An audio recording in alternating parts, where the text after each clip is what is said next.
This is another slide again as well, showing the difference between a hemorrhagic stroke, which is a broken blood vessel, losing oxygen, losing blood flow and red blood cells. When that comes out of the blood vessel, there's not enough pressure going downstream. You have a stroke, lack of oxygen. And the other picture back here is showing the clotting happening from emboli. It just goes down there and plugs it up, like sticking a Q-tip in your ear. You plug it up and nothing can get past there. All right, so here's an example of this different series of blood vessels that we have from going from a larger to a smaller to a smaller to a smaller. And this slide here at the very bottom part of the slide here, we're showing here, you actually see the clots in the transition points. We call them in medicine bifurcations, the actual branching points at which blood vessels branch off like pitchforks in different areas. Here we see in the bottom slides, they're labeled for you. You'll see them clot and clot. And the clots here basically lead to blockages of all the vessels, nothing oxygen going down past there as well. So these are strokes from clotting. Now, if you look at the cartoon animation up here, you also see as well that you have these larger surface arterioles, and they come down into these networks. These are branching networks that kind of the main thoroughfare channel, and all these smaller capillaries coming off of them. It kind of looks like a bunch of a messy hairdo to a certain extent, but the key point is that you have a branching system of smaller and smaller and smaller vessels. The entire blood supply is like a finely tapering cone that gets tinier and tinier and tinier, and that partially contributes to the forward pressure and flow in the system.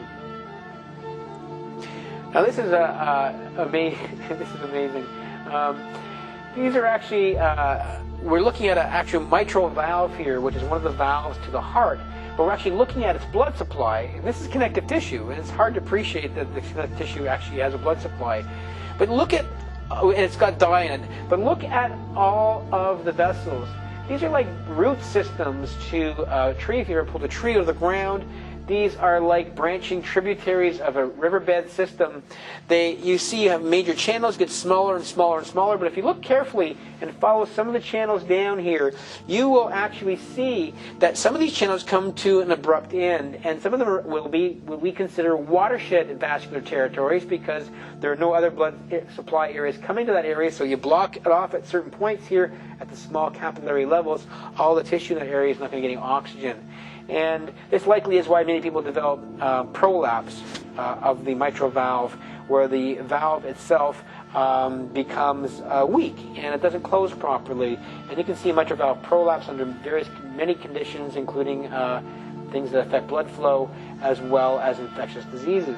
But until you appreciate that all organs in all of the body have blood vascularization, just like this branching root system here, a system of progressively smaller and smaller and smaller branching vessels, that until you appreciate that, you cannot appreciate the commonality in the causation of disease across multiple organ systems from a singular or one or two singular common mechanisms of injury, which then puts the whole piece together.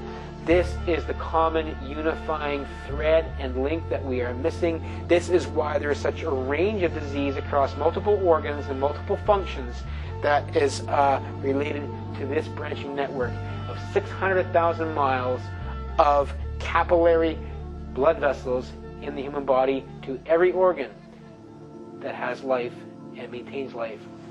Block the flow in those things in small areas. Everything from human disease to cancer to diabetes to sudden death to learning disabilities to every illness you can think of, from Crohn's to colitis to fibromyalgia to chronic fatigue syndrome. All of these diseases are caused by the same common mechanism, and that mechanism has multiple different triggers. And in some ways, we would call this aging over the course of life, because the effects of the damage at the end capillary vascular networks, when they become damaged and lost from stress and infectious disease and heavy metals and toxins and many other adverse factors, they add up to the damages in tissue. We call it aging, but everything is under the same common root system, and it's a branching network. So a watershed stroke, as this slide is showing, Again, it's important to get that concept that watersheds are areas only have one blood supply coming into it, and you block off that blood supply, there's no other blood supply to go pick up the area. Those areas are uniquely susceptible. In many of us, we have some commonalities across individuals that, whether you're genetically linked to a person or not, that you will all have, if you have a certain systemic process that's blocking blood flow, many of you will end up having similar symptoms. Some autistic feature symptoms are classic across the board, say for example, loss of expressive language functions, and the reason so is that certain areas of the body and brain have certain watershed areas irrespective of genes, just the way the system puts itself together. So that's a common thread. However, the rest of what can happen to you in terms of a degree of impairment from an adverse event causing things like autism spectrum or learning disability or ADHD, your degree of impairment is a function of the frequency, the duration, whether it's complete or incomplete, and when it occurred in development and how long it lasted for, the blockages of the blood supply. So you can now see the separation between Asperger's syndrome, where children are kind of on the autistic spectrum, but their social skills are primarily at risk with difficulties, and however their language functions can be remain in various degrees of normalcy. How you can see that Asperger's now fits in the same continuum as autism, as also attention deficit fits, as well as sudden infant death fits, as well as schizophrenia fits to a certain extent, as well as the gastrointestinal problems, the kidney problems, the liver problems, the bone marrow problems, the immune problems. It's all linked to that same mechanism of the branching vascular network. Same mechanism across all problems here. And watersheds are very, very important.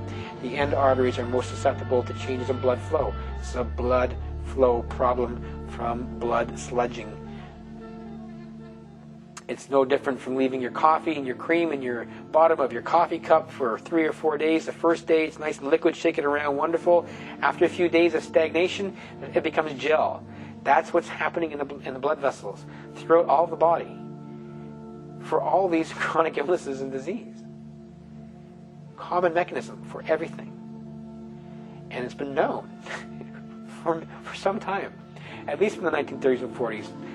Over 16 years of direct observation research on it. And these are cancers. And this is inflammatory breast cancer. This is why breast cancers are usually on the left and on the outer quadrant of the breast. These areas are in watershed vascular territories. Same common denominator across the board.